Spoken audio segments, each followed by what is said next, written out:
memimpin doa hari ini? Siapa yang maju ke depan? Silakan. Ridho mau memimpin? Baiklah kita berdoa.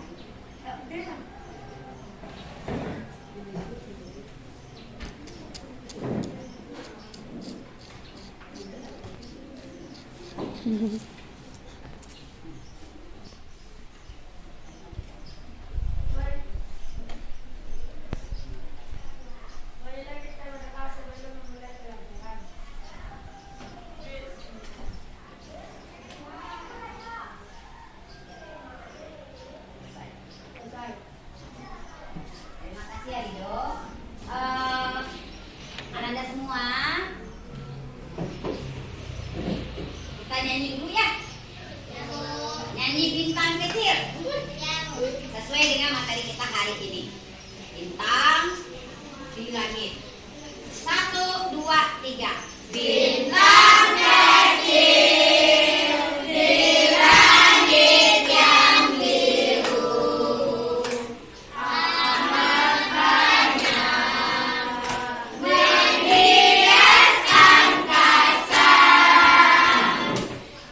Aku ingin terbang dan menari, jauh tinggi tempat kau berada.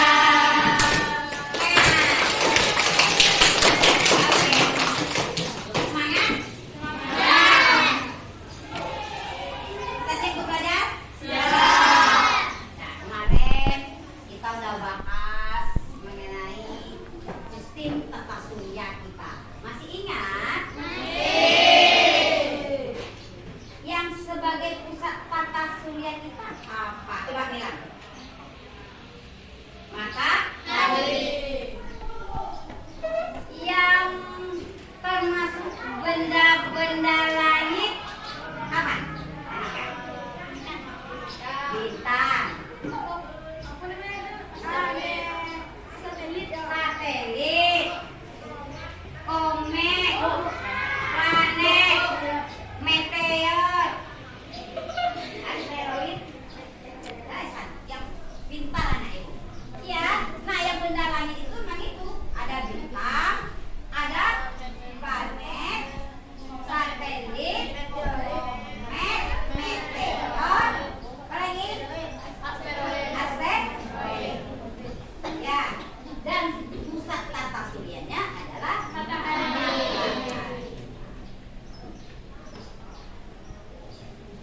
Ini gambar apa? Ini gambar matahari.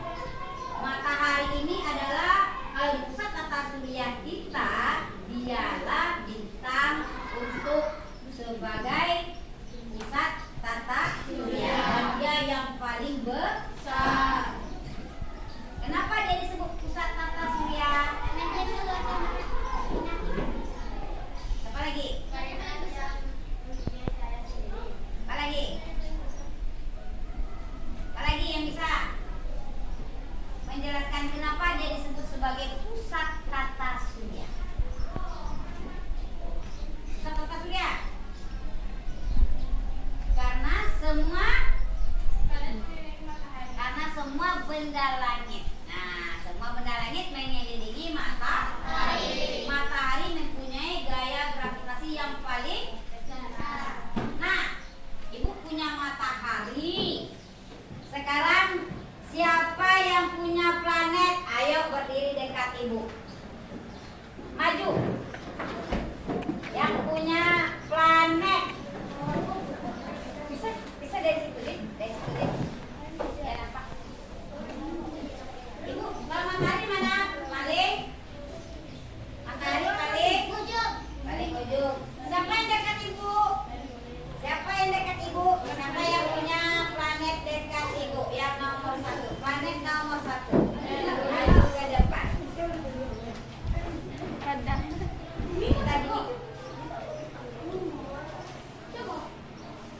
Yang Venus mana? Iya. Bumi? Setelah bumi? Coba sebutkan yang di dulu. Setelah bumi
matahari, adik. Saya matahari. Matahari bolakan raksasa yang memancarkan cahayanya sendiri. Matahari merupakan pusat tata surya. Semua benda langit di tata surya berputar mengelilingi matahari. Matahari merupakan objek yang paling berat dalam tata surya sehingga gaya gravitasi matahari sangat besar. Gaya gravitasi matahari 8 kali lebih besar daripada gaya gravitasi bumi. Sifat-sifat matahari. 1. Matahari merupakan pusat tata surya. 2. Suhu intinya mencapai 15 juta Kelvin. 3. Suhu atomnya mencapai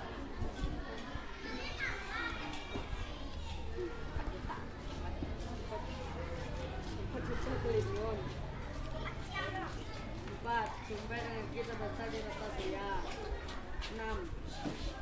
5. Memiliki gaya tarik bertiga dalam tata surya. 6. Lapisan luar disebut fotosfer. Nah, Merkurius lagi. Planet yang paling dekat dengan matahari adalah Saya, di mana tersebar di permukaannya derajat Celcius. Pada siang hari permukaan planet Saya berlubang-lubang. Planet Saya memiliki ukuran lebih kecil daripada bumi, yang dapat terlihat di langit saat matahari akan terbit. Ingatan terbenam planet Saya tidak memiliki satelit. Selanjutnya, Saya Venus. Planet yang terdekat dari matahari. Venus memiliki lapisan atmosfer tebal yang dilapisi awan. Venus lebih panas dibanding Merkurius yang lebih dekat dengan matahari. Bumi merupakan planet ketiga dari matahari. 2. Bumi di darat planet satu-satunya yang dihuni oleh makhluk hidup. 3. Bumi memiliki atmosfer yang terdiri dari nitrogen, oksigen, karbon dioksida, dan uap air. 4. Bumi berwarna biru dengan berpasangan antara atmosfer putih hitam. 5. Bumi memiliki sebuah satelit yang bulan. Mars lagi, Mars.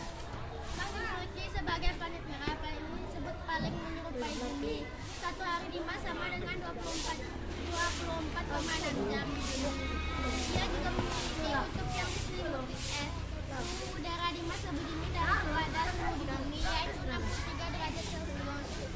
Di bawah nol karena letak Mars yang lebih jauh dari matahari dibanding bumi. Mars juga memiliki lapisan atmosfer namun lebih tipis dibanding bumi.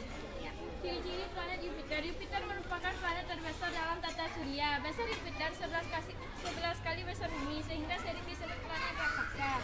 Planet Jupiter berputar dengan cepat pada porosnya dibandingkan perputaran planet-planet lain. Kecepatan rotasi planet Jupiter tersebut menyebabkan Jupiter lebih lebar pada bagian ekuator. Atmosfer Jupiter sebagian besar terdiri atas hidrogen dan sisanya helium. Atmosfer di planet Jupiter sangat tebal sehingga Jupiter itu tampak seperti bola gas raksasa. Planet Jupiter memiliki 60 satelit. 4 satelit terbesar di Jupiter adalah Ganymede, Callisto, Europa, dan Io. Dia memiliki permukaan padat dan berbatu. Terdapat bintik merah besar pada planet Jupiter. Planet Saturnus. Planet Saturnus adalah sebuah planet yang akan berada pada urutan ke-6 dari matahari. Kemudian Saturnus juga merupakan sebuah planet yang dimana dikenal dengan sebuah cincin yang akan melakukan penyelidikan Saturnus. Sebenarnya cincin ini sendiri merupakan sebuah kumpulan dari es yang melakukan pelayanan dan juga mengelilingi dari wilayah atmosfer planet. Ciri-ciri planet Saturnus adalah 1. Berwarna kuning pucat dan memiliki cincin yang terbuat dari gumpalan es. 2. Permukaan bersekitar antara min 136 derajat Celcius hingga min 185 derajat Celcius. 3. Saturnus memiliki atmosfer yang tersusun dari amonia dan metana serta memiliki 56 satelit. Planet Uranus merupakan planet ke-7 sistem tata surya. Planet Uranus berputar miring karena porosnya yang hampir sama sejajar dengan orbitnya. Suhu planet sangat dingin, sekitar minus 212 derajat Celcius. Terakhir. Neptunus merupakan planet terjauh jika ditinjau dari matahari. Planet ini dinamai dari dewa lautan Romawi. Neptunus merupakan planet terbesar keempat berdasarkan diameter dan terbesar ketiga berdasarkan massa. Massa Neptunus tercatat 17 kali lebih besar daripada Bumi dan sedikit lebih kecil daripada Uranus. Ciri-ciri planet Neptunus: 1. Berwarna biru dan memiliki cincin tipis. 2. Suhu permukaan berkisar min 150 cm sampai 215. 3. Susunan atmosfernya sama dengan planet Uranus dan memiliki 13 satelit. Oke, kelompok bintang, kalian sudah jelaskan tadi semua ciri-ciri masing-masing planet. Coba kita ulang lagi. Yang paling besar apa? Yang berwarna merah? Yang dihuni oleh makhluk hidup? Yang paling indah? Saturnus. Yang paling panas? Venus. Dia planet ya. Yang paling kecil? Merkurius. Oke, sekarang kita praktekkan bagaimana semua planet itu beredar sesuai dengan garis orbitnya. Siap? Siap kita praktekkan? Oke. 2, 3. Pelan-pelan aja, pelan-pelan aja. Mana jalannya yang ada 2 planet yang berbeda arah rotasinya? Arah revolusinya tetap sama ya. Rotasinya yang berbeda, revolusinya tetap sama.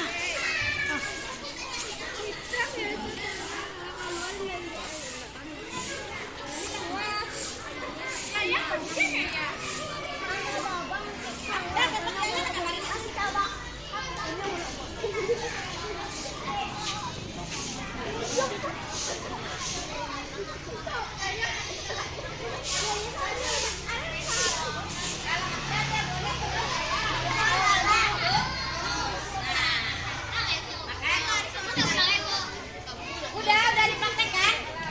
Dah. Nah, sekarang bagi lagi tempat masing-masing. Coba apakah? Ya tapi yang terakhir salah. Tempat yang terakhir aja. Sekarang ibu tanya, apakah setiap planet itu tabrakan? Kenapa tidak tabrakan? Kenapa? Karena dia beradanya pada garis orbit masing-masing. Nah, tepuk tangan untuk kelompok bintang. Siapa yang bisa menyimpulkan? Rido, siapa yang bisa menyimpulkan pelajaran kita hari ini? Anissa, coba. Kita baca tentang tata surya. Planet ada 8. Ya. Ciri-cirikan masing-masing. Ya. Pusat tata surya adalah matahari. Masih ada yang mau menambahkan? Apa yang sudah kita pelajari hari ini? Apa lagi? Planet beredar sesuai di garis orbitnya. Iya. Apa yang menyenangkan dari pelajaran kita hari ini?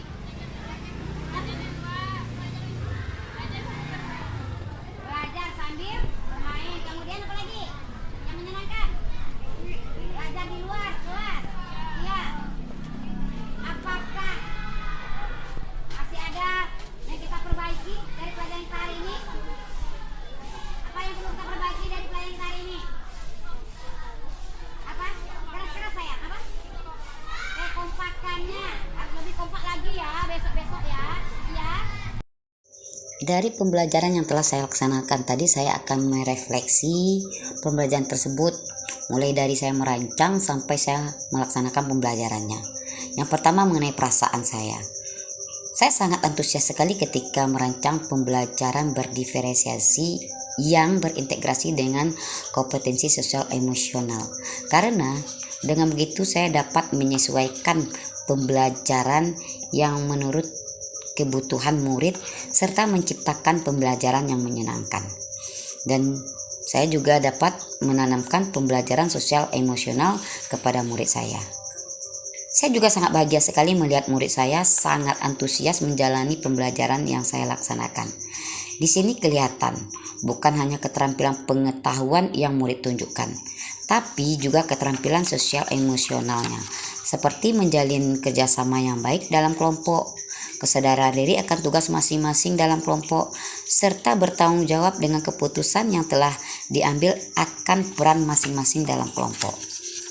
Sedangkan pembelajaran yang saya dapatkan dari proses pembelajaran yang telah saya laksanakan tadi, yaitu dari rancangan dan pembelajaran yang telah saya laksanakan tadi, saya memahami jika saya merancang dan melaksanakan pembelajaran berdiferensiasi yang terintegrasi dengan kompetensi sosial emosional, semua potensi pada murid dapat terekspos dan proses pembelajaran pun akan berjalan sangat menyenangkan. Kemudian perbaikan yang akan saya laksanakan dari proses pembelajaran saya terdahulu untuk yang akan datangnya, yaitu setelah saya menerapkan pembelajaran berdiferensiasi yang terintegrasi dengan kompetensi sosial emosional yang ternyata efektif walaupun masih jauh dari sempurna, maka untuk kedepannya saya akan terus menerapkannya di kelas saya. Karena saya merasa proses belajar mengajar yang selama ini saya lakukan masih belum berorientasi pada kebutuhan murid dan masih mengabaikan akan keterampilan sosial emosional murid. Saya mungkin bisa mencari referensi tentang pembelajaran berdiferensiasi yang berintegrasi dengan kompetensi sosial emosional ini melalui laman Guru Berbagi, melalui YouTube, atau mungkin saya akan melakukan kerjasama dengan rekan guru yang lain untuk mendapatkan hasil yang lebih baik lagi dalam proses belajar mengajar di kelas. Dan saya berharap dengan pembelajaran yang efektif yang saya lakukan di kelas saya dapat menggali potensi murid saya baik dari segi pengetahuan dan juga dari segi keterampilan sosial emosional anak-anak murid saya, sehingga murid-murid saya dapat mencapai kebahagiaan yang setinggi-tingginya baik sebagai individu ataupun sebagai anggota masyarakat yang selama ini diharapkan oleh semua pihak dan juga yang sesuai dengan filosofi Ki Hajar Dewantara.